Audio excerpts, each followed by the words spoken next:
आश्रम के सभी बच्चे जब दूसरे कामों में लगे होते थे तो एक बच्चा एक कोने में बैठा चुपचाप अपने आप में खोया रहता था। वो अक्सर किसी से ज़्यादा बात नहीं करता था। आश्रम की सभी जिम्मेदारियां पूरी करने के बाद जहां सभी बच्चे पूरे दिन की घटनाओं की चर्चा करने लगते, वहीं पर वो शांत रहने वाला बच्चा एक बरगद के पेड़ के नीचे बैठकर ध्यान करने लगता। सभी बच्चों को आश्चर्य होता था क्योंकि उसका कोई दोस्त नहीं था।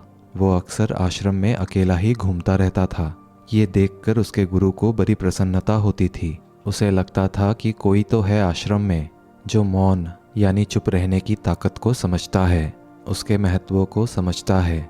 आश्रम के बारे में जब भी कोई ज़रूरी निर्णय लेना होता तो उसकी राय जरूर लिया करते थे, लेकिन यही बात गुरुजी के एक दूसरे शिष्य को बड़ी खटकती थी। वो गुरुजी का प्रिय शिष्य बनना चाहता था, इसीलिए वह गुरुजी के सामने दूसरे बच्चों की कुछ न कुछ कमियां निकालता रहता था, जिससे गुरुजी उसे महान समझने लग जाए।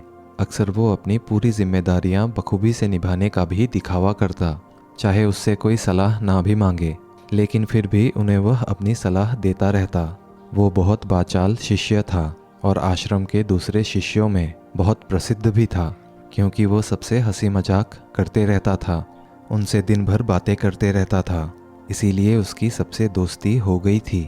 लेकिन जब आश्रम के गुरु उसकी राय ना लेकर दूसरे बच्चे की राय लेते थे तो ये बात उसे बड़ी खटकती थी। उसे लगता था कि वह उस दूसरे बच्चे से ज़्यादा बुद्धिमान है, लेकिन फिर भी गुरुजी उसकी तरफदारी करते हैं। ऐसा नहीं था कि गुरुजी को उस बाचाल शिष्य के स्वभाव के बारे में पता नहीं था, लेकिन गुरुजी उसे अपने तरीके से सीख देना चाहते थे ताकि उसकी ज़्यादा बोलने की आदत, दिखावा करने की आदत, दूसरों में कमियां निकालने की आदत हमेशा हमेशा के लिए ख़त्म हो जाए और वो मौन रहकर ध्यान की गहराइयों को छू पाए। असल में हर सच्चे गुरु की यही इच्छा होती है। वो किसी तरीके से उस बाचाल शिष्य को एहसास करवाना चाहते थे कि चुप रहने से ही उस असीम सत्य को जाना जा सकता है। उस विराट का एहसास चुप रहकर ही किया जा सकता है। एक दिन गुरुजी को एक तरीका सूझा। उन्होंने आश्रम के सभी बच्चों को अपने पास बुलाया और कहा कि मैं तुम सभी को दो दो हिस्सों में बांटकर अलग अलग गांव में भिक्षा मांगने के लिए भेज रहा हूँ, और जो भी दो बच्चे सबसे ज़्यादा भिक्षा मांग कर लाएंगे उन दोनों को आश्रम की सभी जिम्मेदारियां निभाने का मौका दिया जाएगा। अपनी बात जारी रखते हुए गुरुजी ने बताया कि भिक्षा मांगने से हमारा अहंकार खत्म होता है, इसीलिए हर शिष्य पूरे मन से भिक्षा मांगे। कोई भी इस काम को औपचारिकता में ना ले, वरना तो वो अपने जीवन का बहुत बड़ा ज्ञान खो देंगे। आश्रम के गुरु ने जानबूझकर उस वाचाल शिष्य की और उस चुप रहने वाले शिष्य की जोड़ी बना दी। वाचाल शिष्य के मन में बस एक ही बात चल रही थी कि इस बार उसे मौका मिला है और इस बार वो गुरुजी को दिखा देगा कि वो चुप रहने वाले शिष्य से कितना ज़्यादा प्रतिभावान है। दोनों शिष्य ने आपस में अपनी सहमति से निर्णय लिया कि दोनों गांव के अलग अलग कोनों से भिक्षा मांगना शुरू करेंगे ताकि भिक्षा मांगने का काम जल्दी खत्म किया जा सके। चुप रहने वाला शिष्य हर द्वार पर जाकर अपना भिक्षा का पात्र उनके सामने कर देता। उसके चेहरे पर एक सादगी और आंखों पर एकांत होता था, जिसे भिक्षा देकर भिक्षा देने वाले अपने आप को अनुग्रहित समझते थे। वहीं पर दूसरा बाचाल शिष्य हर द्वार पर जाकर उनको कुछ ना कुछ ज्ञान देने लगता था, जिसे ज़्यादातर लोग उसे बिना भिक्षा दिए हुए ही लौटा देते।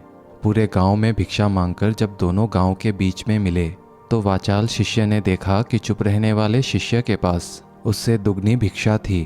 ये देखकर उसे मन ही मन बहुत ठेस पहुंचा। लेकिन वो दोनों जब भिक्षा का सामान लेकर वापस आश्रम की तरफ जा रहे थे तब वाचाल शिष्य को एक चालाकी सूझी। उसने चुप रहने वाले शिष्य से कहा कि हमें अपनी भिक्षा एक ही थैले में डाल लेना चाहिए। गुरुजी ने हम दोनों को एक साथ भिक्षा लाने के लिए कहा था। चुप रहने वाले शिष्य ने बिना कुछ बोले अपनी सारी भिक्षा उसके थैले में डाल दिया। वाचाल शिष्य मन ही मन बहुत ही प्रसन्न हो रहा था कि अब गुरुजी को ये पता नहीं चलेगा कि हम में से ज़्यादा भिक्षा किसने मांगी। उसे लग रहा था कि गुरुजी इससे उसे कम प्रतिभावान समझेंगे, इसीलिए उसने ये तरकीब लगाई। सभी शिष्यों के आने के बाद जब संध्या के समय सभी शिष्यों की भिक्षाएं तोली गई तो इन दोनों शिष्यों की भिक्षा सबसे ज़्यादा निकली। गुरुजी ने इन दोनों का अभिवादन करते हुए आश्रम के सभी बच्चों के सामने उनकी पीठ थपथपाते हुए उन्हें आशीर्वाद दिया और कहा कि मैं आश्रम का कार्यभार तुम दोनों के ऊपर नहीं छोड़ सकता। इससे आपसी मतभेद होने का खतरा रहता है। इसीलिए तुम दोनों में से जो ज़्यादा भिक्षा लेकर आया है, आश्रम की जिम्मेदारी उसे ही सौंपी जाएगी। जब उन्होंने उनसे पूछा कि तुम में से ज़्यादा भिक्षा कौन मांग कर लाया था, तो वाचाल शिष्य ने झट से कहा कि गुरुजी, मैं इससे दुगनी भिक्षा मांग कर लाया था, लेकिन मुझसे एक गलती हो गई कि मैंने वो दोनों भिक्षा एक ही थैले में डाल ली। मुझे नहीं पता था कि आप ऐसा निर्णय लेने वाले हैं, वरना तो मैं अपने भिक्षा का थैला अलग ही रखता। इस पर गुरुजी ने चुप रहने वाले शिष्य से पूछा कि क्या तुम इसकी बात से सहमत हो? क्या तुम इससे कम भिक्षा लेकर आए थे? ये सुनकर चुप रहने वाले शिष्य ने कहा कि गुरुजी, मेरे पास ऐसा कोई साधन नहीं है जिससे मैं ये साबित कर सकूं कि मैं इससे ज़्यादा भिक्षा लेकर आया था। असल में ये उल्टा बोल रहा है। दुगनी भिक्षा मैं लेकर आया था, ये मुझसे आधी भिक्षा लेकर आया था और इसने ही मुझसे एक थैले में भिक्षा डालने की बात कही थी। आश्रम के कुछ दूर में एक पहाड़ी थी जिसके पीछे सूरज अभी अभी संध्या के समय ढल रहा था। गुरुजी को तो पता था कि सच कौन बोल रहा है, लेकिन बाकी बच्चों के सामने सच को साबित करने के लिए उन्होंने उन दोनों से एक सवाल पूछा कि पीछे पहाड़ी पर तुम्हें क्या दिखाई दे रहा है? ये सुनकर वाचाल शिष्य झट से बोल पड़ा कि गुरुदेव, पहाड़ी के पीछे सूरज अपना रंग बिखेर रहा है, आसमान में लालिमा छाई हुई है, ये बहुत ही सुंदर दृश्य है। वो तो और भी बहुत कुछ कहना चाहता था, लेकिन गुरुजी ने उसे चुप करते हुए दूसरे शिष्य का जवाब जानने के लिए जब उसकी तरफ देखा तो उसकी आंखों में आंसू भरे हुए थे। श्रद्धा, प्रेम और भक्ति से उसकी आंखें भर आई थी। गुरुजी को उससे पूछने की जरूरत ही नहीं पड़ी।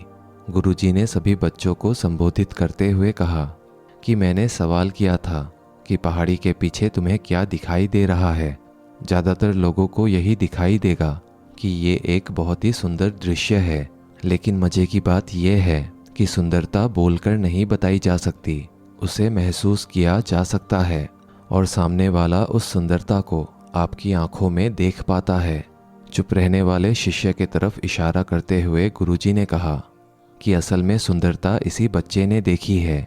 दूसरे बच्चे ने सिर्फ सुंदरता की उपाख्या की है, लेकिन इसने वास्तविकता में उस सुंदरता को अनुभव किया है। अपने आप को ऊंचा दिखाने की सभी कोशिशें नाकाम होते हुए देख वाचाल शिष्य वहीं पर फूट फूट कर रोने लगा। उसको चुप कराते हुए गुरुजी ने कहा कि बेटा, मुझे पहले से पता था कि तुम झूठ बोल रहे हो, लेकिन मैं तुम्हें उस झूठ का एहसास कराना चाहता था। सभी बच्चों को संबोधित करते हुए गुरुजी ने बताया कि शब्द जाल की तरह होते हैं। हमारे ज़्यादा बोलने के वजह से बहुत सारी समस्या पैदा होती है। जब कोई आदमी एक बात को बढ़ा चढ़ाकर बोल देता है तो उस बात को सिद्ध करने के लिए वो आदमी शब्दों के जाल में फंसा चला जाता है और इसी वजह से अंतर्मुखी होने के बजाय वो बहिर्मुखी होता चला जाता है। वहीं पर जिस भी व्यक्ति को अंतर यात्रा करनी होती है उसे सबसे पहले चुप रहना सीखना होता है। ज़रूरत से ज़्यादा बोलना या फिर हर वक्त बोलते ही रहना, ये सब हमारी अंतर यात्रा में बाधा बन जाती है। जब आप चुप रहने का अभ्यास करते हैं तो आप अपने साथ वक्त बिताने लगते हैं, जिससे कि आप अपने एकांत को जान पाते हैं। और एक बार अगर मन में एकांत स्थापित हो जाए तो आपकी आंखों में, आपके चेहरे पर वो सादगी, वो एकांत, वो स्पष्टता की झलक, सब कुछ सामने नजर आने लगता है। तब कुछ भी साबित करने को नहीं रह जाता, कुछ बताने को नहीं रह जाता, सब कुछ आंखों में देखा जा सकता है। चुप रहने वाले शिष्य की तरफ इशारा करते हुए गुरुजी ने कहा कि अभी जो दृश्य इस बच्चे ने देखा वो ज़्यादा बोलने वाला आदमी कभी नहीं देख पाएगा। वो अपनी बुद्धि से तर्क वितर्क करता रहेगा कि उसे क्या क्या दिखाई दे रहा है, लेकिन उसमें से वो महसूस कुछ भी नहीं कर पाएगा। उसे दिखाई दे जाएंगे पहाड़, सूरज या फिर उसकी लालिमा, लेकिन उस सुंदरता को, उस विराट को, उस अद्वैत को वो कभी नहीं देख पाएगा। अगर चुप रहने की कला सीखनी है तो तुम्हें सबसे पहले एक बात ध्यान रखनी होगी कि तुम्हें किसी को भी प्रभावित करने की कोशिश नहीं करनी है। ज़्यादातर लोग इसी वजह से ज़्यादा बोलते हैं क्योंकि वो दूसरों को प्रभावित करना चाहते हैं, अपने आप को साबित करना चाहते हैं, और उस साबित करने के चक्कर में वो शब्दों के जाल में फंसते चले जाते हैं और धीरे धीरे वही उनकी आदत बन जाती है। अगर कोई व्यक्ति दूसरों को प्रभावित करना चाहता है तो वो कितने लोगों को प्रभावित कर पाएगा, उसकी ये भूख बढ़ती जाएगी और वो इस संसार में सभी को कभी भी प्रभावित नहीं कर पाएगा। इसीलिए ये समझने की बात होती है कि बहिर्मुखी होने के बजाय हम अंतर्मुखी होकर अपने आप को समझ सकते हैं। अपनी बातों को ख़त्म करते हुए गुरुजी ने अपना आखिरी संदेश दिया। उन्होंने बताया कि अगर कोई व्यक्ति ज़्यादा समय तक चुप नहीं रह सकता तो उसे थोड़े समय से अभ्यास करना चाहिए। दृढ़ संकल्प लेकर किसी वृक्ष की भांति दिन में कुछ समय या फिर हफ्ते में कुछ समय या फिर एक दिन चुप रहने का अभ्यास जरूर करना चाहिए। इससे हमारी चुप रहने की आदत धीरे धीरे खुद ब खुद पनपने लगती है, क्योंकि जब एक बार हम चुप रहने लगते हैं तो हमें चुप रहने का आनंद पता लग जाता है। उसके बाद हमें प्रयास नहीं करना पड़ता, बल्कि हमारा मन आनंद की तरफ अपने आप बढ़ता हुआ चला जाता है। चुप रहने की कला सीखने के बाद आपकी बुद्धिमानी और जीवन में स्पष्टता दोनों में बहुत ज़्यादा फायदा होने लगता है। वास्तविकता में जिसे दर्शन कहते हैं वो मौन रहकर ही किया जा सकता है। इसके बाद सभी बच्चों से कुछ समय चुप रहने का संकल्प लेकर गुरुजी ने अपनी बात समाप्त कर दी और सभी बच्चे रात्रि का भोजन करने के लिए एक साथ भोजन कक्ष में पहुंच गए। आशा करते हैं दोस्तों आपके लिए ये कहानी प्रेरणादायक रही होगी। कहानी आपको कैसी लगी हमें कमेंट करके ज़रूर बताइएगा। साथ ही वीडियो अगर अच्छी लगी हो तो इसे एक लाइक और चैनल को सब्सक्राइब कर ही लीजिएगा। मिलते हैं अगले वीडियो में, तब तक के लिए धन्यवाद।